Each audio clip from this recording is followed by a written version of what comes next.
Hello everyone, সবাই কেমন আছো? আমি চলে এসেছি আজকে একটা নতুন ব্লগ নিয়ে। এখন প্রায় 11:15 বাজে, আমি ছাদে এসেছি। এখন তো ছোটো দিনের বেলা, তাই চেষ্টা করি 12টা থেকে 1টার মধ্যেই ভাত খেয়ে নেওয়ার। তাই ঘুম থেকে উঠে যখনই শুনেছি বাড়িতে ভালো রান্না হয়েছে, আমি খেতে বসে গেছি। আজকে বাড়িতে মেনুতে ছিল ভাত, মুসুরের ডাল, মাছের মাথা দিয়ে মুড়িঘণ্ট, চিকেন, আর কালকে রাতের একটু ভাত ছিল যেটা দিয়ে মা ভাজা ভাত রান্না করেছিল। ভাজা ভাতে দেওয়া হয়েছিল ডিম, পেঁয়াজ কলি, বাদাম আর পেঁয়াজ। মুড়িঘণ্ট পেয়ে আমি তো ভাত ঢালার কথা ভুলেই গেছিলাম। ভাজা ভাতটা আমার খুব একটা ভালো লাগেনি, আমার মুড়িঘণ্ট আর চিকেনটা দারুণ লেগেছিলো। জানি মুড়িঘণ্টর সাথে চিকেন অড কম্বিনেশন, কিন্তু আমার খুব ভালো লেগেছিলো। আর সাথে ছিল লঙ্কার আচার।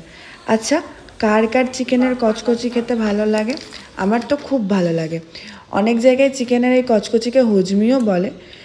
তোমাদের ওখানে কে কী বলে আমাকে অবশ্যই কমেন্টে জানিও। আচ্ছা, তাহলে আজকের মতো ব্লগটা এখানেই শেষ করলাম। দেখা হবে আরেকটা নতুন ব্লগে।